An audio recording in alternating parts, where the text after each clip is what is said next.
내가 너희와 라오디게아에 있는 자들과 물은 내 육신의 얼굴을 보지 못한 자들을 위하여 얼마나 힘쓰는지를 너희가 알기를 원하노니, 이는 그들로 마음의 위안을 받고 사랑 안에서 연합하여 확실한 이해의 모든 풍성함과 하나님의 비밀인 그리스도를 깨닫게 하려 함이니, 그 안에는 지혜와 지식의 모든 보화가 감추어져 있느니라. 내가 이것을 말함은 아무도 교묘한 말로 너희를 속이지 못하게 하려 함이니, 이는 내가 육신으로는 떠나 있으나 심령으로는 너희와 함께 있어 너희가 질서 있게 행함과 그리스도를 믿는 너희 믿음이 굳건한 것을 기쁘게 봄이라.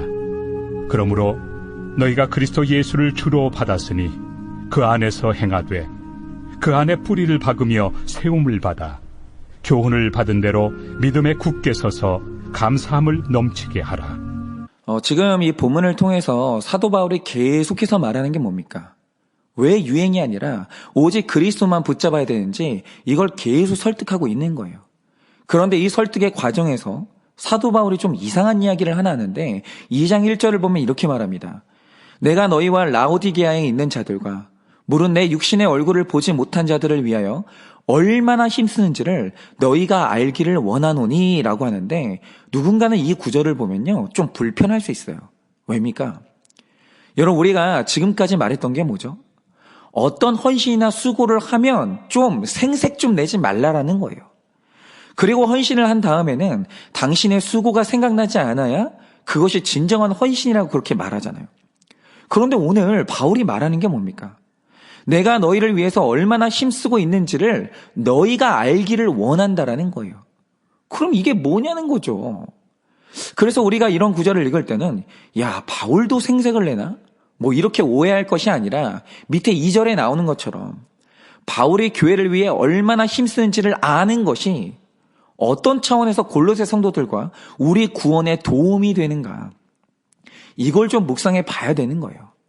여러분, 분명히 바울은요 구원과 거룩이라는 측면에서 이 말을 하는 건데, 바울의 수고를 아는 것과 우리 구원은 어떤 연관이 있는 것인가? 우리가 그것을 알기 위해서 꼭 풀어야 되는 구절이 하나 있습니다. 자, 어제 말씀이죠. 골로새서 1장 24절을 보면 바울이 이런 말을 합니다. 나는 이제 너희를 위하여 받는 괴로움을 기뻐하고 그리스도의 남은 고난을 그의 몸된 교회를 위하여 내 육체에 채우노라, 이렇게 말해요. 그런데 우리가 여기서 특별히 주목해야 되는 구절이 있는데요, 그건 그리스도의 남은 고난을 그의 몸된 교회를 위하여 내 육체에 채우노라 라는 구절이에요. 이게 골로새서에서 아주 중요한 구절인데 그동안 이단들이 이 구절을 얼마나 왜곡했는지 모릅니다. 말하자면 이런 거죠. 이 말씀을 보면 바울은 고난을 말하면서 그리스도의 남은 고난이 있다는 표현을 쓴단 말이죠. 그래서 이단들이 이 구절을 어떻게 해석하냐? 예수님이 이 땅에 와서 구원 사역을 하기는 했는데 십자가에 달려 죽으면서 실패했다라는 거예요. 그러니까 예수님은 구속사의 임무를 완성하는데 실패했다라는 거죠. 그래서 아직도 남아있는 구원의 사역이 있다는 거예요. 그런데 그 남은 구원을 완성하는 사람이 바로 나라는 거죠. 그러면서 이단들의 교주들이 자기를 두 번째 메시아 혹은 두 번째 보혜사 이런 식으로 말하는 거예요. 그런데 이 구절은요, 예수님의 십자가가 불완전하다거나 우리가 구원받기 위해서는 아직도 남아있는 사역이 있다는 뜻이 절대로 아닙니다. 예수님은 십자가에서 돌아가실 때 분명히 말씀하시길 테텔레스타이, 완전히 다 이뤘다라고 하셨어요. 그리고 더 중요한 게 뭐냐, 이 구절에서 남은 고난이라고 할 때 고난이라는 단어의 헬라어가 뜰립시스라는 단어인데, 이게 성경에서 십자가의 고난 혹은 구원 사역의 고난으로 쓰인 적이 단 한 번도 없습니다. 이건 전혀 다른 종류의 고난이에요. 그러면 이 그리스도의 남아있는 고난이라는 것은 무엇이며 그것을 자기 육체에 채운다는 말의 의미가 무엇인가? 한번 들어보세요. 제가 어제 말씀드린 것처럼 우리의 인생이라는 것은 어떻게 살았던지 간에 반드시 뭔가를 이루어요. 좋은 것을 이루든 나쁜 것을 이루든 뭔가 결과를 낳게 되어 있습니다. 그래서 성경은 한 인간이 자기 일생을 통해 남긴 것을 열매라고 표현하거든요. 그래서 하나님은 그 삶의 결론인 열매를 보고 이 사람이 좋은 나무인지 나쁜 나무인지를 판단하는데요. 자, 예수님도 이 땅에 오셨을 때 우리와 똑같은 사람의 모습으로 오셨습니다. 그리고 예정하신 만큼 이 땅에서 일정한 인생을 살아내셨어요. 그런데 여기서 중요한 게 뭐냐? 우리가 왜 그분을 거룩하다 말하며 그분을 하나님의 아들이라고 믿는지 아십니까? 예수님도 그 인생을 다 산 후에 그 삶의 결론으로 열매를 남겼거든요.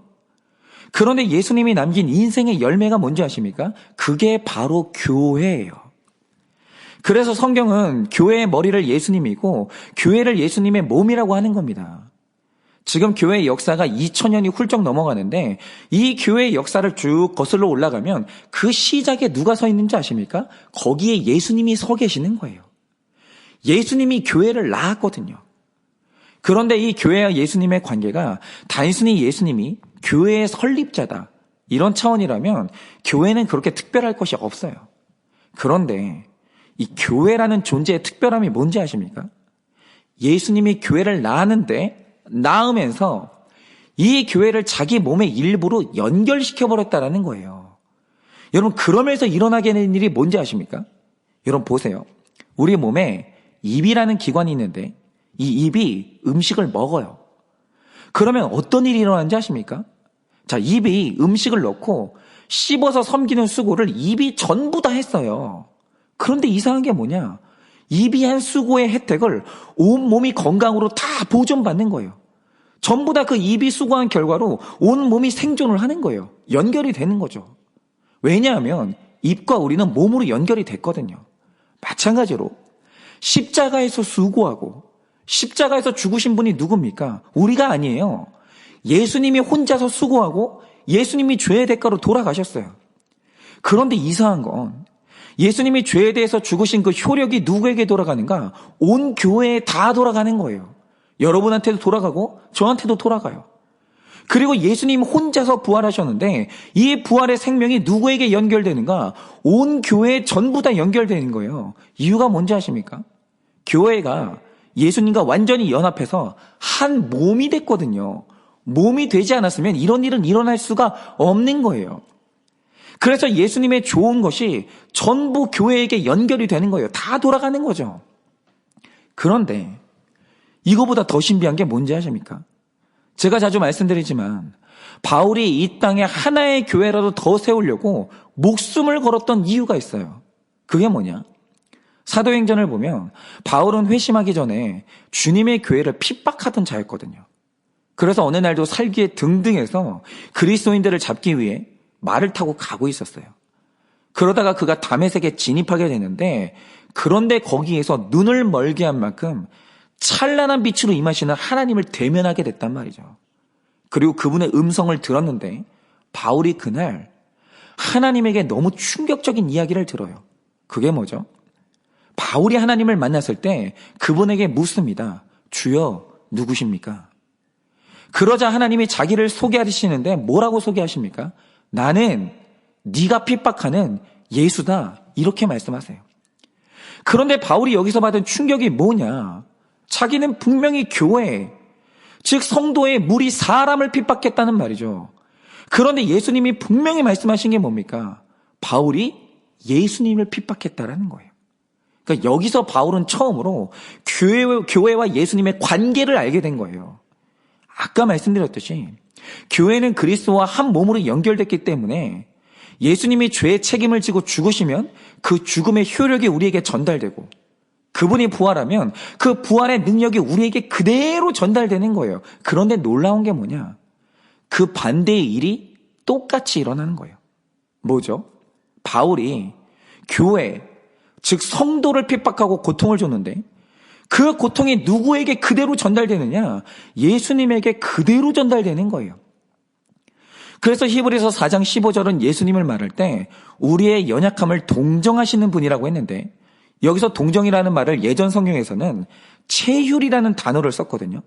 저는 이 단어가 훨씬 더 낫다고 생각하는데 여기서 체휼의 정확한 뜻이 뭐냐 하면 연약함을 머리로 이해한다는 뜻이 아니고요. 우리 연약함이 예수님에게 그대로 전달된다 그 뜻이에요. 신비하죠. 즉 예수님은 이 땅에서 구원을 위해 치러야 될 고난을 완전히 치러냈어요.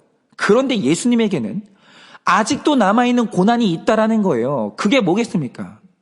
이 땅을 살아가고 있는 모든 성도들은 자기 구원이 완성되는 그날까지 받아야 되는 고난이 있고 져야만 하는 십자가가 있어요. 예수님의 십자가가 아니라 내 십자가가 있다는 거죠. 그런데 그 고난의 십자가를 각자가 짊어지는가? 그게 아니라는 거예요. 오늘 내가 지는 십자가의 고통은 예수님에게 그대로 전달되고 있고 예수님이 함께 짊어지는 십자가라는 거예요. 즉, 오늘날 구원받은 성도들이 이 땅에서 당하는 고통이 뭐냐? 그것은 나만의 고통이 아니라 그리스도의 남아있는 고난이 되는 거예요. 그런데 오늘 바울이 말하는 게 뭔지 아십니까? 교회는 예수님의 몸이고 예수님이 가장 사랑하시는 보물인데 그 교회를 세우기 위해 당해야 되는 괴로움과 고난이 있다면 마땅히 내 육체의 그 고난을 채우겠다라는 거예요. 그러니까 이 말을 반대로 하면 뭐냐? 바울이 교회를 세우면서 정말 많은 눈물을 흘렸고 너무나 많은 괴로움을 당했거든요. 그런데 교회를 위한 괴로움을 채울 때마다 증명되는 게 뭐냐? 교회를 향한 바울의 사랑과 교회가 얼마나 소중한지를 말했던 복음의 진정성이 점점 더 선명해지고 지인해지는 거예요. 그러니까 바울이 교회를 예수님의 몸이라고 진짜로 믿지 못했으면 교회를 위해서 절대로 고난을 자기 몸에 채우지 못한다라는 거죠. 그러니까 오늘 바울이 1절에서 말하는 게 뭡니까? 내가 골로새 교회와 라오디게아 교회를 위해서 얼마나 고난을 내 육체에 채웠는지 너희가 전부 알기를 원한다는 거예요. 그러니까 이유가 뭐냐면 그건 바울이 생색을 내려고 하는 말이 아니라 교회를 위해 채웠던 바울의 고난이 차면찰수록 교회의 가치를 말했던 바울의 복음이 진정성을 갖기 때문이에요. 야, 사실이구나. 그러니까 교회가 예수님의 몸이 아니라면 바울이 저렇게까지 고난을 감수할 수가 없구나. 이 진정성이 확인이 되는 거예요. 정말로 교회가 그리스도의 몸이기 때문에 바울이 이렇게까지 고난을 감수하는 거예요.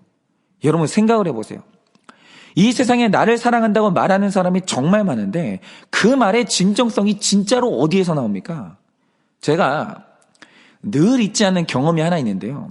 제가 어릴 때 저만 보면 달려와서 뽀뽀를 하고 우리 강아지 그러면서 좋아 죽겠다고 하면서 맨날 저보고 사랑한다고 했던 분이 있어요. 그런데 어느 날 제가 너무 깜짝 놀란 게 뭔지 아십니까? 제 어머니가 몇 년 동안 그분이 하는 행동을 옆에서 쭉 봤어요.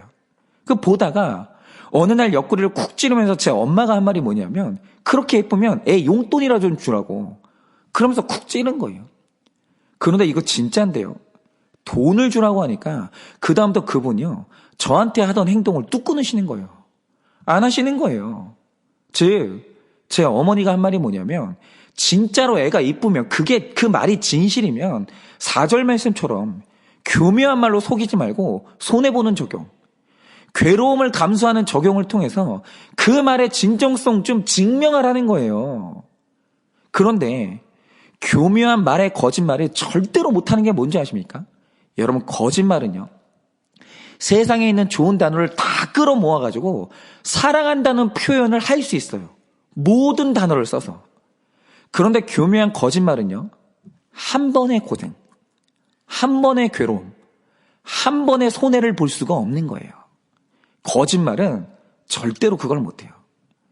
여러분 부모는 이 세상에서 자녀를 가장 사랑하는 사람인데 왜 부모가 가장 사랑한다고 말합니까? 표현을 가장 많이 해서 그런 게 아니에요. 이 세상에서 그 사람을 위해 고난을 가장 많이 채운 사람이 누구냐? 그게 바로 부모거든요. 여러분 진짜 부모는 단순히 낳아준 사람이 아니에요. 나를 위해서 고난을 가장 많이 채운 사람이 나를 진짜 사랑하는 사람이요. 내 진짜 부모예요. 여러분 왜 예수님이 우리를 사랑하십니까? 그가 십자가 죽음을 통해서 온 인류의 죽음과 고통을 자기 몸에 채웠기 때문이에요. 이런 차원에서 바울은요. 내가 너희를 위해 얼마나 애썼는지 그걸 너희가 알기를 원한다라고 말한 거예요. 왜냐하면 그걸 알면 교회가 얼마나 값어치인지 말한 내 말의 진정성이 증명되거든요. 그래서 2절에 말하는 게 뭡니까? 내가 교회를 위해 얼마나 힘썼는지를 너희가 알게 되면 너희가 교회에 대한 확신을 얻어 마음의 위안을 받고 사랑 안에서 연합하여 확실한 이해의 풍성함과 그리스도가 진짜 교회의 구원자됨을 알게 된다라는 거예요. 그래서 진정한 사랑의 표현이 뭔지 아십니까? 진짜 사랑은요, 교묘한 말이 아니라 고생이고 괴로움이고 아픔인 거예요. 고난을 채우면 채울수록 그 사랑의 진정성이 증명되고 그 복음의 진정성이 증명이 되는 거예요. 그래서 그 사람이 뭘 위해서 고생하냐를 보면 그 사람이 정말 사랑하는 게 뭔지를 볼 수가 있는 거예요. 제가 이런 차원에서 목회를 하다가 깨달은 사실이 뭔지 아십니까? 저는 예전에 교회 성장의 지름길이나 급성장의 비결이 있는 줄 알았어요. 그런데 담임 목회를 하면서 알게 된 사실이 뭔지 아십니까? 세상에 그런 길은 없다라는 거예요. 왜냐? 제가 매일 구속사의 복음을 전하는데요. 제가 이렇게 매일 설교를 하고 목이 터져라 말을 하면 이 교묘한 말에 우리 성도님들이 설득되느냐라고 하면 그런 일은 없더라는 거예요. 교묘한 말은요, 거기가 끝이에요. 말로는 사람 설득 못합니다. 그럼 우리 성도님들이 뭘로 설득되느냐? 목회자가 고난이 축복이라고 말했잖아요. 말은 교묘하죠. 말은 좋아요. 그러면 그 말을요, 삶으로 채워야 되는 거예요. 고난이 왜 축복이 되는지 자기 삶으로 적용하고 진실한 간증을 채워야, 그래야 설득이 되는 거예요. 다른 길은 없어요. 그리고 목회자가 교회를 사랑한다고 아무리 떠들어봤자 교묘한 말은 아무도 설득 못합니다. 교회 사랑이 증명되는 유일한 방법이 뭔가? 교회를 위한 목회자의 고생이 그 삶의 일정 기간 차야 돼요. 그러니까 목회자가 목회를 하면서 교회 때문에 고생하는 게 싫다, 교회 때문에 괴로운 게 싫다, 그럼 이게 단순히 비난할 일이 아니고요, 그분은 그냥 목회자로서 사명이 없는 거예요. 그러니까 다른 일 하면 되는 겁니다. 그래서 저도 마찬가지예요. 만약 제가 교회를 위해 어떤 손해를 감수하고 괴로운 일을 겪어요. 근데 이게 말할 수 없이 생색이 나고 아까워서 견딜 수가 없는 거예요. 내가 어떤 손해를 봤는데 잊혀지지가 않는 거예요. 그러면 제가 그런 저를 보면서 판단해야 되는 게 뭔지 아십니까? 저는 교회를 사랑하지 않는 거예요. 그러니까 제 사랑의 목록에는 교회는 없는 거죠. 그리고 저는 목회의 사명이 없는 거예요. 그러니까 만약 제가 교회를 목회해서 꽃길을 걷고 싶고 생활을 보장받고 싶고 대접받고 싶은 욕구가 가득하게 올라오면 그건 그냥 교회를 섬기는 게 아니라 이용하는 거니까, 내 자신이 구원받고 싶으면 빨리 목회를 접으면 되는 거예요. 그래서 오늘도 이 말씀을 보면서 제 마음을 부지런히 살피는 거예요. 내 마음에 있는 게 뭔가? 나는 고난이 기쁜가? 내가 우리 성도님들에게 구속사를 전하려면 교회를 위한 고난을 내 몸에 채우는 길밖에 없는데 나는 그게 당연하다고 생각되는가? 내가 매일 쉬운 길을 찾고 있지는 않는가? 그리고 바울처럼 교회를 위하여 받는 괴로움을 기뻐하고 있는가? 그래서 이걸 생각을 해보면 아직은 그런 마음이 조금은 있는 것 같은데, 만약 어느 날부터 교회를 위해 고난 채우는 게 싫어지고 내가 언제까지 이러고 살아야 되나? 그러면서 어느 날부터 목회를 하면서 교묘한 말로 속이고 있다면 그때는 저 자신의 구원을 위해서라도 이 특단의 조치를 취해야 되는 거예요.